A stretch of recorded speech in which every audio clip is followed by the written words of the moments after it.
Bismillahirrahmanirrahim. Assalamualaikum warahmatullahi wabarakatuh. Bagaimana kabar kalian semuanya, anak-anak soleh dan solihah?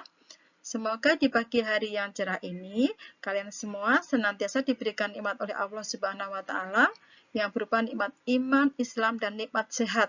Karena itu adalah nikmat yang terbesar yang perlu kita syukuri setiap saat.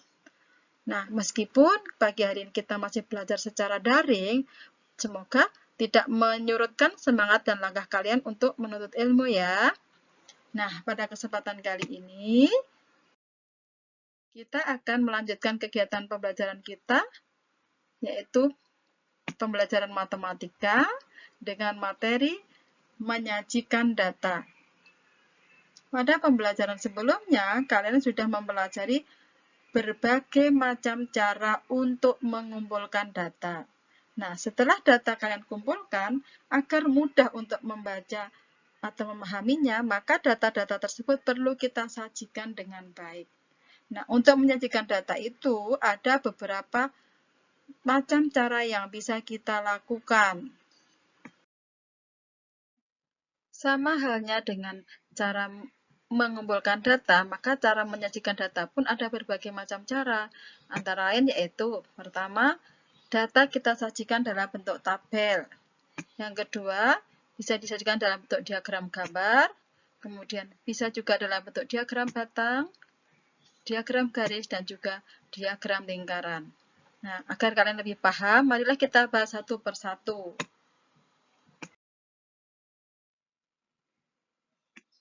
Yang pertama adalah menyajikan data dalam bentuk tabel. Coba kalian perhatikan contoh berikut. Hasil ulangan matematika siswa kelas 5 adalah sebagai berikut. Nah, ini adalah data hasil ulangan matematika kelas 5. Ya. Ada berbagai variasi nilai angka mulai dari 65 sampai 95. Kebetulan tidak ada yang nilainya 100. Nah, kalian diminta menyajikan data ini dalam bentuk tabel. Terus bagaimana caranya? Langkah untuk menyajikan data dalam bentuk tabel adalah yang pertama, urutkan data dari yang terkecil. Jadi, untuk menyajikan sebuah data dalam bentuk apapun, hal pertama yang harus kalian lakukan adalah mengurutkan data tersebut dari yang terkecil. Ini jika data berupa data angka. Ya. Kemudian, setelah diurutkan dari data yang terkecil ke data yang terbesar, langkah berikutnya adalah langkah yang kedua, kelompokkan siswa dengan nilai yang sama. Jadi kalian pilih, perhatikan berapa anak yang punya nilai misalnya 65. Dilihat pada data awal, ternyata 2 anak. Maka kita kelompokkan, oh 65 ada 2 anak. Kemudian 70 ada 5 anak dan seterusnya sampai pada angka yang terbesar ada berapa anak. Langkah berikutnya adalah memasukkan data ke dalam tabel. Untuk membuat tabel ini, silahkan disesuaikan dengan data yang ada. Misalnya, di sini ada kolom nomor, kemudian nilai, dan juga banyak siswa atau frekuensi. Nah, data dalam bentuk tabel ini bisa dikatakan juga sebagai tabel frekuensi. Tadi dari langkah sebelumnya setelah dikelompokkan, misalnya yang dapat nilai 65, 2 anak, maka kita masukkan ke dalam tabel frekuensi ini. 65 ada 2 siswa, 70 ada 5 siswa, dan sampai seterusnya pada data yang terakhir yaitu jumlah ada 4 siswa. Yang berikutnya adalah menyajikan data dalam bentuk diagram gambar. Diagram gambar ini seringkali disebut dengan piktogram. Nah, untuk menentukan gambar apa yang kita pakai, ini biasanya kita sesuaikan dengan data yang ada. Untuk lebih memudahkan, silakan perhatikan contoh berikut. Di sini ada data penjualan ayam dari sebuah perusahaan peternakan ayam dalam jangka waktu 1 minggu. Mulai hari Senin sampai hari Minggu. Kemudian, untuk membuat diagram gambarnya, langkah-langkahnya adalah sebagai berikut.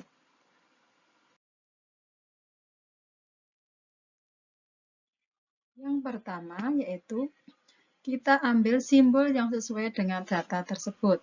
Karena di sini kita membahas tentang penjualan ayam, maka kita ambil simbol ayam yang lebih mewakilinya. Kemudian kita tentukan satu ekor ayam besar ini mewakili berapa ekor ayam. Karena tidak mungkin kita akan menggambarkan misalnya datanya ada 400 ekor ayam. Nah, kan tidak mungkin kita akan menggambar 400 ekor ayam. Jadi kita tentukan satu ekor ayam ini mewakili berapa ekor dari penjualan ayam tersebut. Karena di sini datanya berjumlah ratusan, maka kita tentukan di sini satu ekor ayam berukuran besar ini mewakili 100 ekor. Kemudian yang kedua, satu ekor ayam berukuran sedang ini mewakili 50 ekor. Dan yang berikutnya, satu ekor ayam kecil ini mewakili 10 ekor ayam. Mengapa kita buat seperti ini? Ini untuk memudahkan kita dalam membuat diagram gambarnya. Jadi untuk menentukan satu ekor ayam atau satu buah benda itu mewakili berapa data, kita sesuaikan di sini. Jika di sini kelipatannya misalnya puluhan, maka bisa kita buat puluhan. Bisa kalau misalnya kelipatan 5, bisa kita buat di sini mewakili untuk 5 ekor atau 5 data. Begitu dan seterusnya ya. Sehingga hasilnya piktogram atau diagram gambarnya adalah sebagai. Nah, inilah diagram gambar dari data penjualan ayam dalam seminggu tersebut. Pada hari Senin, karena di sini hari Senin penjualan 150 ekor, maka kita tuliskan atau kita lambangkan di sini terdiri dari satu ekor ayam berukuran besar dan satu ekor ayam berukuran sedang. Karena satu ekor ayam besar ini mewakili 100 ekor dan satu ayam berukuran sedang mewakili 50 ekor. Kemudian pada hari Selasa, data penjualannya adalah 300 ekor. Maka di sini kita gambarkan ada 3 ekor ayam berukuran besar. Kemudian pada hari Rabu ada 350 ekor, sehingga di sini kita gambarkan terdiri dari 3 ekor ayam berukuran besar dan 1 ekor ayam berukuran sedang. Demikian seterusnya sampai pada hari yang terakhir, yaitu pada hari Minggu. Penjualan pada hari Minggu itu adalah 410 ekor. Jadi di sini terdiri dari 4 ekor ayam berukuran besar, 1, 2, 3, 4 ya. Ini berarti 400, kemudian ditambah 1 ekor ayam yang berukuran kecil, sehingga totalnya adalah 410 ekor. Bagaimana anak-anak, sudah paham? Agar lebih paham lagi, Ustazah berikan satu contoh soal lagi.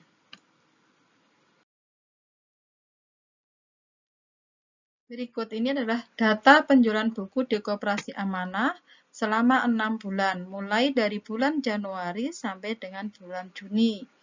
Nah, pada bulan Januari penjualannya adalah 60 buah buku, kemudian Februari 45, Maret 50, April 55, Mei 65, dan Juni 70. Kemudian kalian diminta untuk menyajikan data tersebut dalam bentuk diagram gambar. Sehingga langkah-langkahnya sama seperti yang sebelumnya. Tentukan gambar atau simbol yang mewakili data tersebut. Misalnya karena di sini berkaitan dengan buku, maka kita tentukan gambar yang mewakili adalah buku. Kemudian kita lihat di sini, berapakah banyak penjualannya? Kita lihat angka-angka di sini. Di sini adalah terdiri dari bilangan puluhan, jadi bisa kita ambil suatu kesepakatan bahwa satu buah buku berwarna merah ini mewakili 10 buah buku. Kemudian karena di sini ada kelipatan 5, maka kita ambil satu simbol lagi atau satu gambar lagi, yaitu satu buah buku berwarna biru yang mewakili 5 buah buku. Begitu ya anak-anak ya. Sehingga diagram gambarnya adalah menjadi sebagai berikut. Penjualan buku di Koperasi Amanah pada bulan Januari ini adalah 60 buku. Karena tadi kesepakatannya, satu buku merah ini mewakili 10 buku, maka kita tinggal menggambarkan 6 buah buku merah di sini. 1, 2, 3, 4, 5, 6. Sehingga terdiri dari 60 buah buku. Kemudian pada bulan Februari misalnya, di sini data penjualannya adalah 45. Maka kita tinggal menggambarkan 4 buah buku yang berwarna merah ditambah 1 buah buku yang berwarna biru, karena 1 buku berwarna biru mewakili 5 buah buku. Begitu ya anak-anak ya. Seterusnya sampai pada bulan Juni. Bulan Juni adalah 70 buku. Sehingga kita gambarkan dengan 7 buah buku berwarna merah. 1, 2, 3, 4, 5, 6, 7. Begitu ya anak-anak ya. Bagaimana, bisa dipahami? Jika sudah, silakan nanti kerjakan tugas yang sudah berikan. Bisa saya cukupkan sampai di sini. Terima kasih. Wassalamualaikum warahmatullahi wabarakatuh.